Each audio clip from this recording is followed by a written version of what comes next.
administration in this public policy issue. So please help me welcome the Secretary of the United States Department of Labor, Elaine Chao.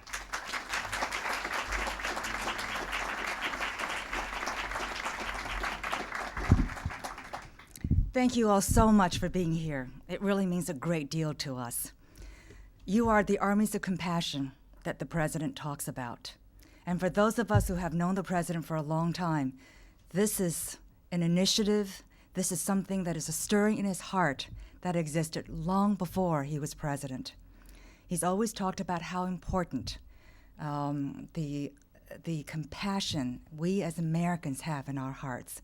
And he's always said that America's great, not because of our might, but because of the compassion of our people.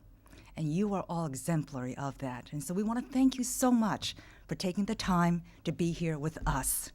Now, Jay's doing a great job for the Faith-Based Office at the White House, and we're very, very grateful to him. He kind of made a joke. He says that I had a lot of appointments on the Hill.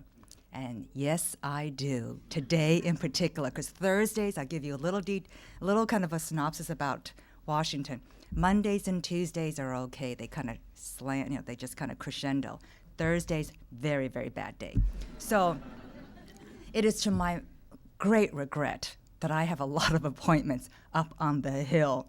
I would rather spend the time with you and hear about what you're doing in your communities, because that, again, is where everything is happening. And the government needs to know and support what is happening in your communities, because that is America. I want to also mention Mason Bishop. Now, I'm going to tell you a little joke, because Mason is the Deputy Assistant Secretary for the Employment Training Administration. He's a nice-looking fellow down there. He's from Utah. Now, we love him, and do you know why? Because ETA has all the money. But that's an important point. When the President asked the 5 cabinet secretaries, the departments, to start the Faith-Based and Community Initiative, we wanted very much at the Department of Labor to ensure that the Faith-Based Initiative was not going to be a segregated office without interaction and support from other offices throughout the Department of Labor. So one of the things I'm real proud of that we've done is to integrate the goals of the Faith-Based Office into every single operational unit within the Department of Labor. And if Mason's shop, the Employment Training Administration, which again has 93% of the funding, remember that, if his office does not cooperate, then the Faith-Based Office will not flourish. And it's just not a matter, as you all know, of passing the order. We wanted people within the organization to really take to heart what the President wanted us to do, which was to extend government assistance to the faith-based organizations. So when we first started, a lot of agencies didn't know very much about faith-based organizations because, in fact, the past culture had almost been not to include faith-based organizations. And by slowly starting out integrating the faith-based initiatives, their programs, their goals with the rest of the department, we were educating the rest of the department on what faith-based organizations' capacity was, capability was. So many of them were amazed that faith-based organizations were international, that these organizations had great humanitarian missions attached to them. And so that was how we went about it. We wanted to win the hearts, not only the minds, but the hearts of every single person who worked at the Department of Labor so that they would spontaneously, voluntarily think of ways proactively that we can work with the faith-based organizations. And so Mason Bishop's organization, ETA, and his boss, Emily DeRocco, the Assistant Secretary of Employment Training Administration, have done a great job. So I wanted you to give Mason and encourage his people also on what they've done. And Jay also mentioned I did work for United Way of America. I went to work for United Way in the aftermath of the scandal of 1992. I've been a volunteer all my life, but never really worked in the professional ranks.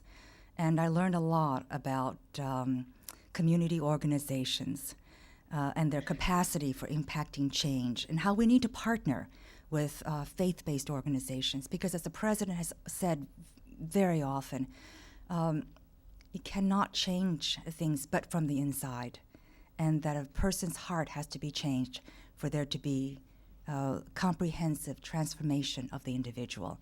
And we take that to heart as well.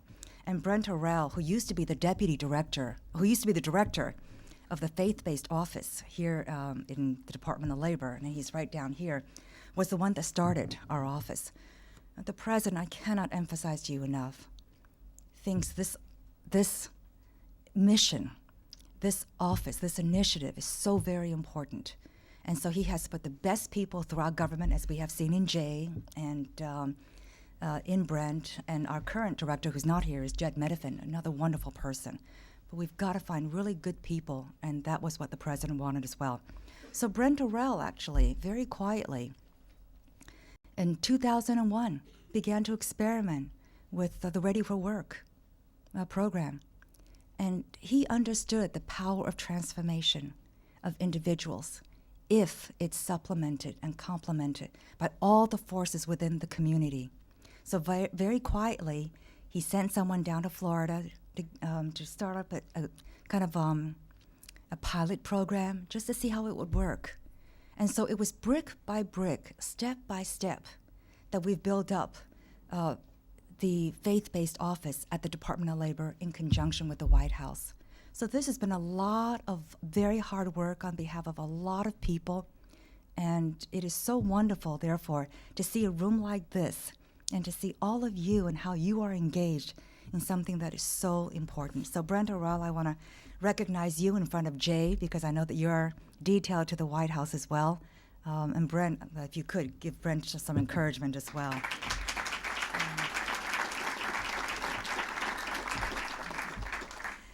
And you're really putting into action the president's vision. And I think we all agree that the best strategy to reach those in need is to enlist every willing partner. And how many times have we seen in a community willing partners, but somehow people who are not connected and they're not coordinating? And so the faith-based and community initiative binds, builds these coalitions, these collaboratives that will bind every willing partner. And when community and faith-based groups are permitted to partner with the government, our country and our communities benefit. And you know that better than anybody else. And I know that as a result of the faith-based and community initiative, hundreds of dedicated organizations have stepped forward to work side by side with the Department of Labor to help the unemployed, the underemployed, and the never employed. Now, in the past, as I've mentioned, a lot of these organizations worked in total isolation, not only from the government, but sometimes from each other, even when they're working towards similar goals. And I saw this when I was United Way president. I saw this when I was director of the Peace Corps. Today, government is working with faith-based and community organizations towards shared goals. There's a common vision, and there's a shared goal. And again, it is making a difference. You see that every single day in your community. And we are now beginning to spread that news around more and more at the government level and also throughout the country. We really believe, and the president, the most fervent believer of all, that community and faith-based groups possess unique and invaluable strengths. To exclude faith-based organizations and community groups from partnerships shortchange both our country and the people who need our help the most. And I know I'm preaching to the choir about this, but it is a message that's worth reiterating. And often it's the personal concern and caring touch that make the critical difference for those who are at risk.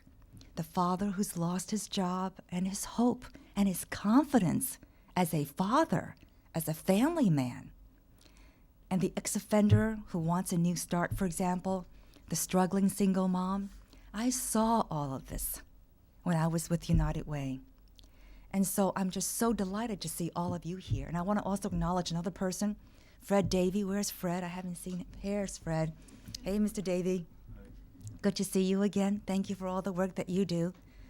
Mr. Davey performs a very important role, and that is, we can talk about that later. I don't want to talk too much, but is to help knit groups together who perhaps are too small to respond to some of the requirements, the reporting requirements that government entities require, and we have to require it.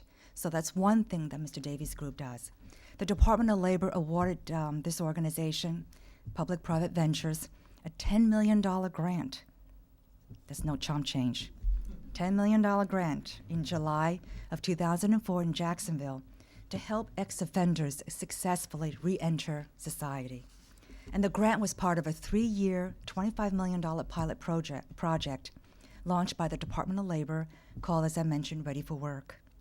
After serving former offenders for 3 years, the results have been very encouraging, I'm pleased to say. And I know that Mr. Davey will share with us some of the highlights of this program.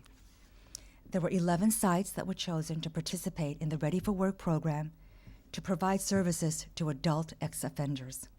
Ready for Work was designed to leverage the trust and the leadership, the moral authority of faith-based and community organizations to help ex-offenders build better lives.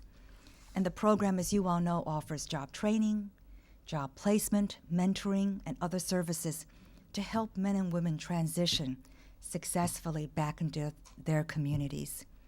Many of them want to do it on their own, and some of them just can't without the support of their loved ones, their community, their church, and so it's very, very important. There's 650,000 offenders released every year, and so helping this population is a major and critical challenge to our society. It's not a question as to how we can do it. It's a question as to how we must do this. This is an imperative. We must respond. There's no other solution. There's no other way. We've got to respond. So Ready for Work helps ex-offenders access stable employment, which is so essential to building a good life and developing strong social bonds so that they can access hope and opportunity, not only for themselves, but for their families, for their loved ones. It's very important. And so the results showed tremendous promise. Over the 3-year life of the Ready for Work project, a total of 4,482 ex-offenders were enrolled, and the Ready for Work participants have a 45% lower rate of recidivism after 6 months than Justice Department benchmarks, and a 30% lower rate after 1 year. I don't think you're surprised. Isn't that wonderful? So,